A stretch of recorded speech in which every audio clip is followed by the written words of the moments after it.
Cover story tonight comes from the United States, more specifically Texas and its border with Mexico, where thousands of children have been separated from their families and kept in detention centers. They came seeking asylum to America. They were trying to escape the dark horrors of life in their home countries. They traveled several miles in harsh conditions, packing their entire lives into small boxes with their children in tow. They also came illegally. Every single day, thousands of families arrive at the United States border illegally in the hope of a better life. The government wants to stop that and is now cracking down hard. While the parents are arrested for breaking the law, their children are crammed into dingy detention homes, scared and alone. This is their story.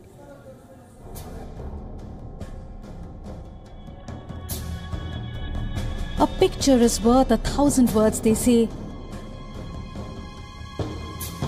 And this image says it all.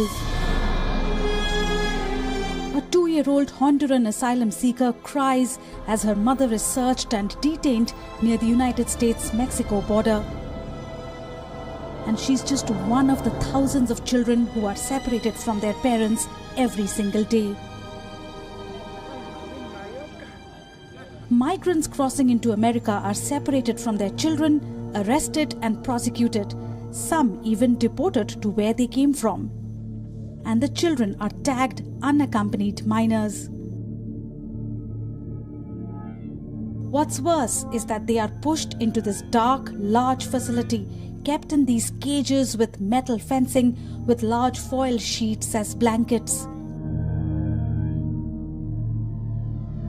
A so-called tent city was created in Texas to house these minors.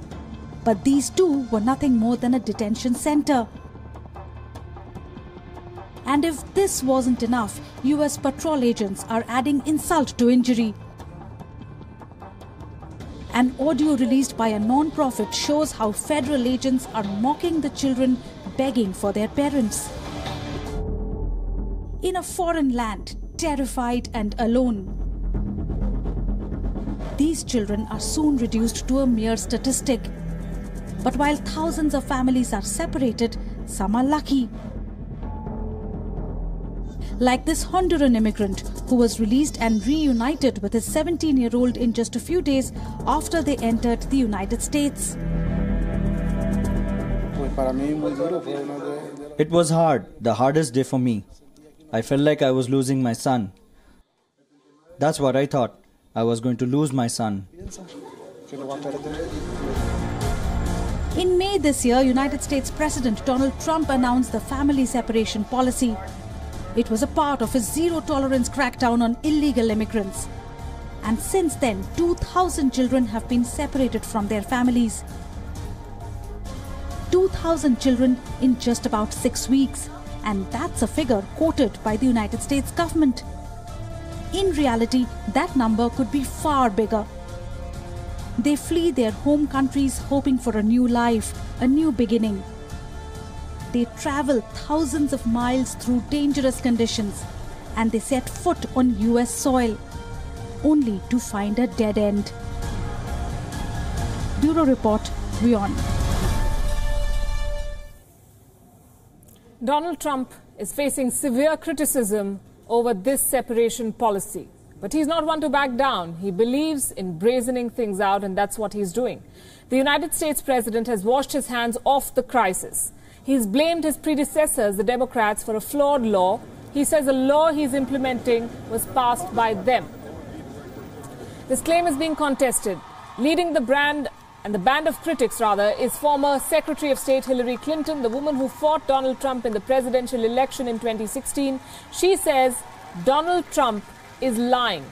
This was not a law brought in by the Democrats, and what the president is doing right now is inhuman. Listen in. Meanwhile, what's happening to families at the border is horrific. Nursing infants being ripped away from their mothers, parents being told their toddlers are being taken to bathe or play, only to realize hours later they aren't coming back. Children incarcerated in warehouses and, according to one account, kept in cages. This is a moral and humanitarian crisis. Two other former First Ladies of America have lashed out at Donald Trump. Laura Bush and Michelle Obama have spoken strongly against punishing immigrant children. Laura Bush, remember, is a Texan. She said that she understands the problems illegal immigration poses, but there has to be a better way of securing the country's border. She called the crackdown by the Trump administration cruel and immoral. Michelle Obama supported Bush's view on Twitter. She said, "Sometimes truth transcends party." Remember, the Obamas are Democrats, the Bushes are Republicans. Donald Trump has upset both sides. On the streets, people protested. Marches against Trump's zero-tolerance policy were seen across the country. Democratic lawmakers visited an immigration detention center in New Jersey to meet these families. And I'm here today because I am angry. I am ashamed. I'm appalled, and this must end. I am calling on the President of the United States of America, the most powerful man in the world, to end this policy today. End the pain, end the grief. You're bringing America to its knees, and the world is watching. The world indeed is watching and speaking out. United Nations Secretary General Antonio Guterres also took note of this crisis. He asked the American government to treat migrants with dignity and respect.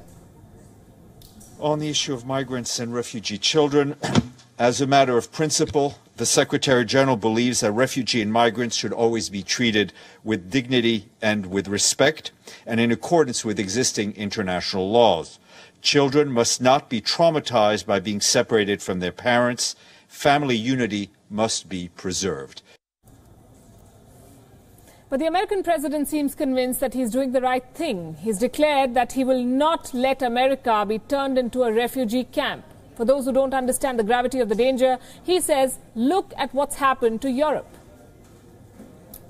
Be a migrant camp, and it will not be a refugee holding facility. Won't be. You look at what's happening in Europe, you look at what's happening in other places. We can't allow that to happen to the United States, not on my watch. But while Trump made that declaration, he forgot one thing: his own past. He too is the son of an immigrant. Donald Trump's grandfather immigrated to the United States in 1885 from Germany. And that's not all. The First Lady, his wife, is also an immigrant. In fact, she is the first naturalized U.S. citizen to become the First Lady of America. She grew up in Slovenia and moved to the U.S. only in the year 2001. Her parents became naturalized citizens of this country just a few months ago. What is Donald Trump talking about? Many Americans, in fact, share this story. The U.S. is often called the nation of immigrants, a term coined by former President John F. Kennedy. At the time of its founding, America was open to receiving not only the opulent and respectable stranger, but even the oppressed and persecuted of all nations and religions. That certainly has changed with the times. An immigration law, more like an anti-immigration law, has been in place for a while now in America. So Trump's zero-tolerance policy is new, but the law that he's implementing is not. Before Trump came to power, illegal immigrants were given a long leash in America. Families arriving at the border without authorization to enter, but claiming a credible fear back home, were permitted to enter and apply for asylum.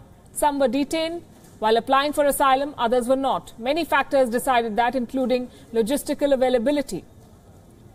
And while Trump's methods are controversial, even cruel, the problem he is addressing is serious. The United States has seen a spike in the number of illegal immigrants in the last 1 decade. Most governments promised to fix it, most American governments, but none went the whole hog. And none of Trump's predecessors implemented such a harsh law. Last month, all of that changed. Donald Trump ordered a new effort to criminally prosecute anyone who crossed the border unlawfully. And he's now facing the consequences. News of children being separated from their families spread like wildfire. He has pushed the entire White House staff to deny allegations that the administration was acting like Nazis. So this is how things stand. Is illegal immigration a problem? Yes, it is. Is it hurting the locals? Yes, it is. Have the immigrants broken the law? Yes, they have. They've been jailed, and pending trial, their children have been put in detention centers. The Trump administration is trying to fix a long festering problem, only they're doing it cruelly. To punish children for the alleged crimes of their parents is awful. And while Donald Trump looks for a quick fix, the world must look for sustainable long-term policies to address illegal immigration. It was in 2016 when the United Nations announced the migrant crisis as one of the biggest concerns of the 21st century. Statistics reveal that there are now more refugees worldwide than at any point in time since the Second World War. And the host countries do not inspire others to follow suit. Demographics change, economies struggle, governments fall, the locals push back. Why should any government accept refugees? Take a look at how they impact the countries that house them. Jordan, a country with a reputation of being most stable in an otherwise turbulent region. It opened its gates for an estimated 1.3 million Syrian refugees who bore the brunt of the Syrian war. But things changed rapidly. The strain of the ongoing crisis had led to a massive public discontent directed at the Jordanian government. Syrians live mainly among Jordan's most disadvantaged communities. The sudden influx of refugees has compounded Jordan's economic problems, so much so that Saudi Arabia, UAE, Kuwait have ordered $2.5 billion in aid. So what are the issues Jordan is facing? It's facing increased competition for jobs, overburdened infrastructure, and strained social services such as healthcare and education. Let's move to Europe and begin with Germany, a strong economy led by a strong lady, Angela Merkel. Many say she saved the dignity of the European continent by allowing thousands of refugees at the peak of the migration crisis.